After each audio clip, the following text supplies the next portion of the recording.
So in today's video, we're gonna be showing you guys a build that I think a lot of you guys will enjoy. The one thing you guys should remember about this build is it hits hard, but obviously the survivability will not be there like something if you're running the strikers with Memento Backpack. But overall, the build will still hit very, very hard and should shred through enemies. The good thing about this build is if you run it in a group, it will definitely help out your group because most of the time they might take some more of the focus fire, allowing you to just really focus on shredding the enemies. So what we'll do here is we'll get into a full build breakdown.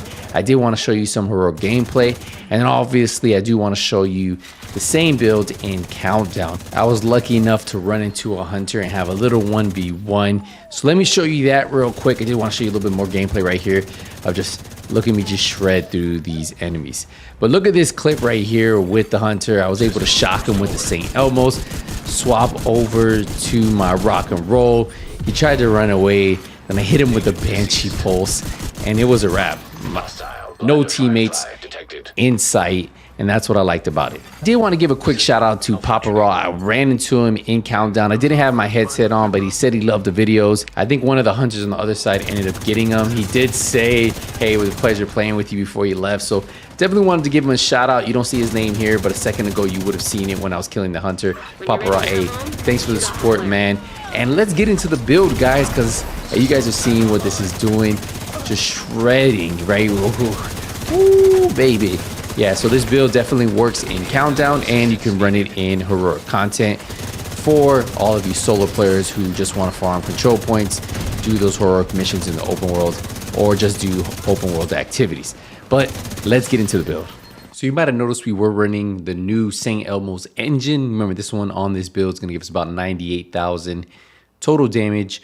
We did max this one out at 23 expertise, but this build will still work with no expertise or anything. So just, and you can run whatever weapon you want. I'm just enjoying this one, and I think it works pretty good with the build because we got 70 in the magazine. Plus, because we are running strikers, it's going to push up to 978 RPM.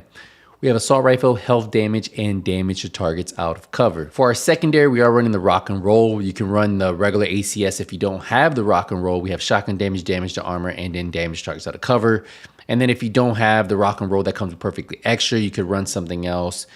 Preservation would be a good one on there. In case you kill an enemy, you get a little bit of health back. But yeah, you can run whatever you guys want. For the mask, we are running the Coyote's mask. It's gonna give us 15% weapon damage, 6% crit chance, 12% critical hit damage, and 12% critical hit damage mod. Obviously, you know, pack instincts, anything between 0 to 15 meters is gonna give us 25% crit hit damage. And anything between 15 and 25 meters is going to give us 10% crit chance and 10% crit damage. Anything over 25 meters really doesn't benefit this build because we're stacked on crit chance on this build. So we are running the Striker Backpack. What this is going to do is we are going to be running a 4-piece overall, just to put that out there. We have 15% weapon handling for the 2-piece, 15% rate of fire for the 3-piece, Striker's Gamble for the 4-piece. Weapon hits increase weapon damage by 0.65%, stacking up 100 times. Now, 1 stack loss per second between 0 and 50, and 2 stacks loss per second between 50 and 100. Now, we have weapon damage on here, critical damage, and a critical hit chance mod. And then what we're going to be doing is we are running the backpack, so it's going to increase the total weapon damage gain per stack from the Striker's Gamble from 0.65 to 1%. So that'll put us at about 100%, right, weapon damage on this build if we have max stack, which is very, very good. We go to the Striker's gloves, and we are going to be putting armor on this one, and we have crit chance. We actually are running 2 blues on this because typically when I run my Strikers, I want no less than 2 blues, just how I kind of run it, even when I run Mementos. 2 to 3 blues is kind of what I go with, but you guys can play with it yourself. For the knee pads, we have the Striker knee pads with weapon damage, critical hit damage. For the holster, we're running the Striker's holster with armor, critical hit chance. And then for the chest piece, we switched it up this time. Typically, we usually run the Striker's chest piece, and then for the holster, we run the Bacaros. But if you guys are struggling to keep max stacks, this could be a better way for you guys to run it. We have 15% critical hit damage, 15% weapon damage, crit chance, crit damage, and a critical hit damage mod. Now we have Obliterate, and what that's going to do is the critical hits increase total weapon damage by 1% for 5 seconds. Now this can stack up to 25 times, so that's additional 25% weapon damage on this build.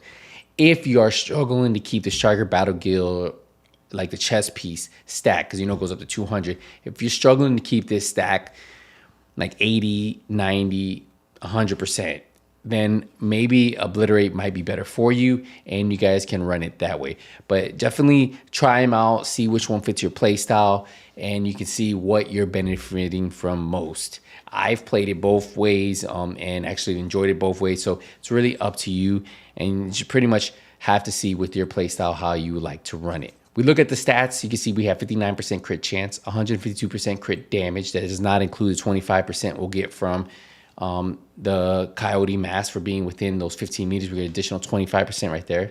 We have 75% headshot damage and 21% health damage. Plus we have the 10% damage targets out of cover. So overall, this build is very, very good. And this is exactly how I run it. You can run whatever specialization you like running. I personally like the Gunner class. I like running the Banshee Pulse and the Defender Drone, but you can definitely switch this out to however you like it. But this build right here is definitely another way you guys can run it to put out damage. I know I've put out plenty of striker builds on here, but I know a lot of people have been asking me about this one and just wanted to give you my input. Now, while this is actually a really hard hitting striker build, I do feel the hardest hitting striker build in the game is also going to be if you can run the chest piece and keep the stack. Because, you know, when you're at 200 stack, that is 100% the hardest hitting striker build in the game. Now, for me, the one that gives you the best survivability is the Memento backpack. When you compare that with either the Picaro's holster and you run the chest piece, or if you can't keep that stack up, you can run the Obliterate chest piece. I personally think Memento backpack striker builds are the best for solo players just because it gives you that survivability. If you pick up those trophies, you're just hitting very hard. Now this one right here definitely hits hard. It's not the hardest hitting one, but it definitely hits hard if you struggle to keep your stacks up with the striker chest piece. But yeah, that's gonna wrap up this video, guys. I appreciate the support, appreciate the love. Hey, let me know how you like running your striker set in the comments. I'll see you in the next one. Nothing but skills out.